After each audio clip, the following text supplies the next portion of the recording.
Le tueur en série Michel Fourniret aurait avoué le meurtre d'Estelle Mouzin.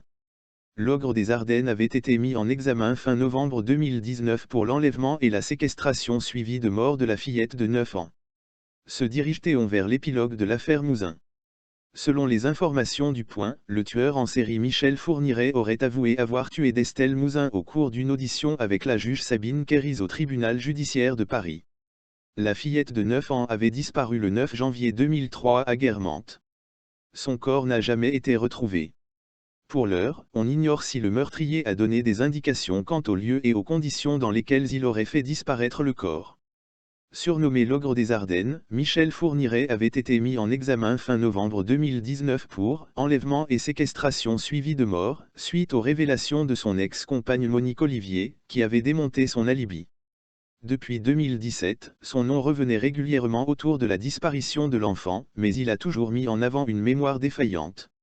Mercredi 4, jeudi 5 mars et ce vendredi 6, le tueur était entendu par la juge d'instruction. L'enjeu était double d'après Le Figaro, obtenir de véritables aveux et connaître les circonstances de la mort de la fillette. Sur le même sujet, l'ex-épouse de Michel Fourniret assure que le tueur en série a assassiné Estelle Mouzin. Un jeu pervers avec les enquêteurs.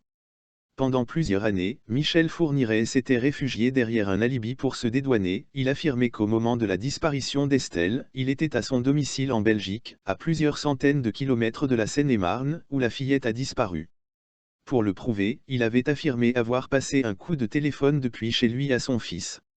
Un appel confirmé par l'analyse du téléphone. Seulement, en novembre dernier, son ex-épouse Monique Olivier avait fait tomber cet alibi en avouant, face au juge, que c'est elle qui avait passé le coup de téléphone, sur demande de son époux. En janvier dernier, elle avait également déclaré à la juge qu'à son avis, c'était bien Michel Fourniret qui avait tué Estelle Mouzin. Durant les longues années d'enquête, l'ogre des Ardennes a joué un jeu pervers avec les enquêteurs, évoquant fréquemment, sans qu'on ne lui pose la question, l'affaire Mouzin. D'après Le Figaro, Michel Fourniret tient en haute estime sa carrière criminelle et aime que les enquêteurs lui apportent des preuves, en l'absence de quoi il se joue d'eux. Derek Fisher et Kurt Tranby voient Anthony Davis comme ambassadeur parfait de la marque pour First Entertainment Credit Union. Bien que ce soit une soirée pour les Lakers de Los Angeles, le conseiller principal en basketball Kurt Tranby, l'entraîneur-chef Frank Vogel et plusieurs joueurs se sont rendus au théâtre de l'As Hotel pour une annonce historique impliquant la franchise Anthony Davis et First Entertainment. Le parrainage pluriannuel fait de First Entertainment la coopérative de crédit officielle de l'équipe, Davis étant le premier ambassadeur de la marque de l'entreprise. Le PDG de First Entertainment, Frank Wasson, le CMO de First Entertainment, Amando Redmond et Vogel, ont pris la parole devant la foule dynamique.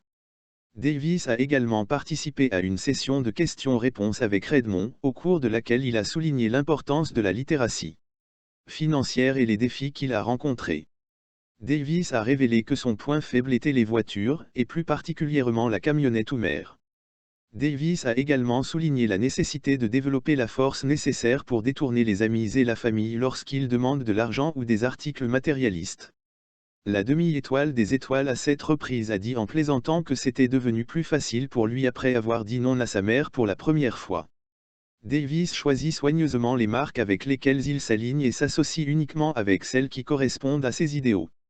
Il a présenté First Entertainment comme un ajustement parfait, notant la direction créative et la liberté qu'il partageait lorsqu'il collaborait à une publicité spéciale.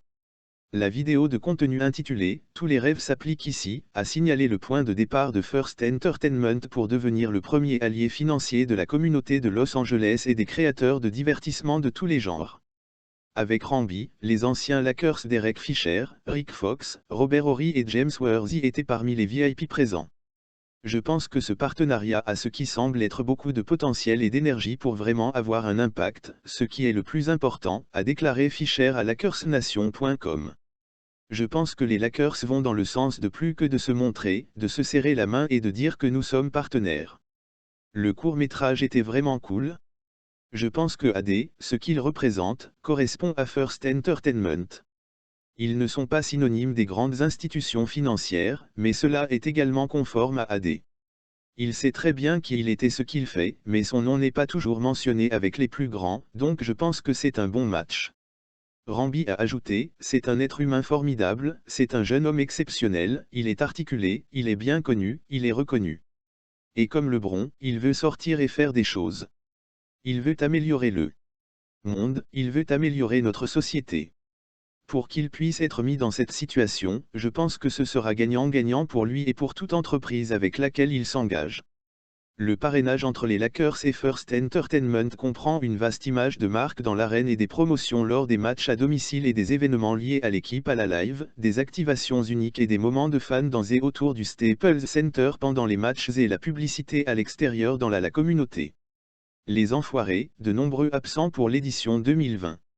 Bien que de nombreuses absences étaient à noter cette année encore dans le concert des Enfoirés 2020, la troupe a fait le show sur TF1 avec de très jolis retours, citons Muriel Robin et Véronique Sanson, ainsi que des nouveaux venus qui sont montés sur scène avec enthousiasme. Citons par exemple Vita et Inès Reg. Tony Parker et Amandine Henry étaient également sur scène. Si le concert des Enfoirés s'achève, il est désormais temps pour le public de répondre aux nombreux on compte sur vous clamés pendant la soirée. Il s'agit désormais de faire des dons à l'association Les Restos du Cœur et ou d'acheter le CD ou le DVD du concert, seul moyen de le revoir puisque TF1 n'en propose pas de replay. Pour adresser vos dons, vous pouvez vous diriger sur le site web de l'association. Retrouvez les plus belles images du concert des Enfoirés 2020. Fin du direct, comme chaque année, les organisateurs du concert des Enfoirés se sont dépassés pour offrir au public dans la salle et aux téléspectateurs un spectacle hors du commun. Retrouvez ci-dessous une sélection des plus belles images du concert des Enfoirés 2020. Le site web des Restos du Cœur pris d'assaut. Comme souvent après la diffusion du concert des Restos du Cœur, le site web de l'association est pris d'assaut par des téléspectateurs qui souhaitent faire des dons ou bien devenir bénévoles. À l'heure où nous écrivons ces lignes, le site est inaccessible face à l'afflux d'internautes. Enthousiastes. Pour effectuer vos dons, nous vous encourageons à réessayer de vous connecter un peu plus tard aussi bien pour devenir bénévole que pour faire des donations au resto. Les Enfoirés 2020, c'est fini. Mais la grande collecte commence. C'était encore une belle édition du concert des Enfoirés qui attendait les téléspectateurs de TF1 ce vendredi 6 mars. 46 stars de tous horizons étaient réunis pour un spectacle au profit de l'association des Restos du Cœur. Bien que ce concert ait été marqué par de nombreuses absences de grands noms du collectif, celui-ci a permis le retour attendu de Muriel Robin et Véronique Sanson ainsi que l'arrivée de nombreuses nouvelles têtes dont Inès Reg, Vita ou encore Alice Paul. Rappelons que dès demain seront mis en vente le CD et le DVD du concert des Enfoirés 2020.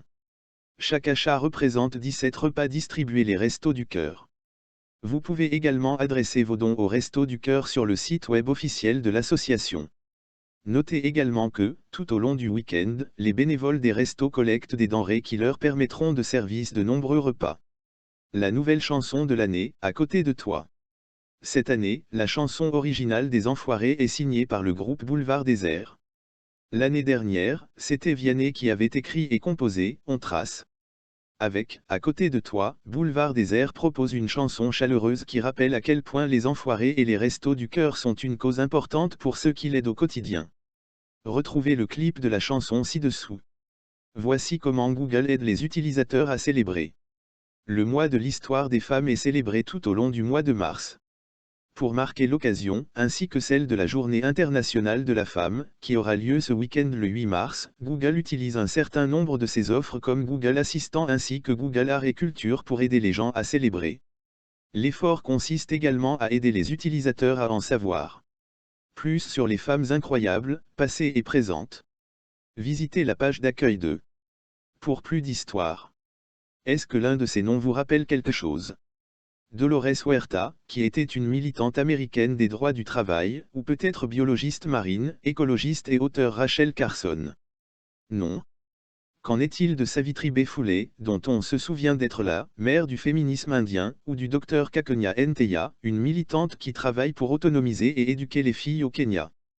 Toutes sont des femmes pionnières, et Google utilise ces innombrables services pour raconter leurs histoires et celles d'autres dans le cadre d'un effort spécial pour honorer les femmes pendant le mois de mars pour le mois de l'histoire des femmes. En cliquant sur les liens respectifs ci-dessus pour chaque nom, vous accédez à une expérience web riche et immersive racontant les histoires de ces femmes et encore plus incroyables dont vous ne connaissez peut-être pas les noms, mais il est probable que leur travail ait déjà touché votre vie d'une manière ou d'une autre, soit petit ou profond. De plus, cette exposition en ligne, disponible sur G-Company Women Culture, fait partie d'une poussée spéciale de Google ce mois-ci qui couvre à la fois l'assistant Google et Google Art et Culture. Liliane Rincon, directrice principale de la gestion des produits pour Google Assistant, a noté vendredi dans un blog de l'entreprise que lorsque vous souhaitiez à votre assistante une bonne journée internationale de la femme, ce dimanche 8 mars, vous entendrez l'un des 12 des histoires sur les femmes que nous avons notées ci-dessus. Vous pouvez également célébrer tout au long du mois, selon Rincon, en donnant à votre haut-parleur intelligent, Smart Display comme le Nest Hub Max, ou votre téléphone Android ou iOS l'une des commandes suivantes. Hey Google, bonne journée internationale des femmes. Hey Google, parle-moi d'une femme inspirante. Et Google, dis-moi des citations de femmes inspirantes. Parmi les autres commandes que Google recommande de demander à votre assistant, vous pouvez lui demander de commencer à lire un podcast sur les femmes inspirantes ou d'envoyer un SMS à une amie, Happy International Women's Day. Vous pouvez également en savoir plus sur les vacances en visitant internationalsamens.com, où vous apprendrez que cette journée est célébrée depuis plus d'un siècle. Le premier rassemblement en son honneur a eu lieu en 1911. Le site comprend également une foule de ressources, telles que des moyens de se connecter avec d'autres femmes célébrant la journée et des outils de médias sociaux qui peuvent être utilisés pour aider à diffuser le message, entre autres. L'exposition en ligne de Google sur G-Company Women Culture a également d'autres histoires en l'honneur du mois sur tout le monde, des icônes féminines de la culture pop aux artistes féminines que vous devriez connaître, des femmes incroyables dans la mode, la science et tant d'autres domaines.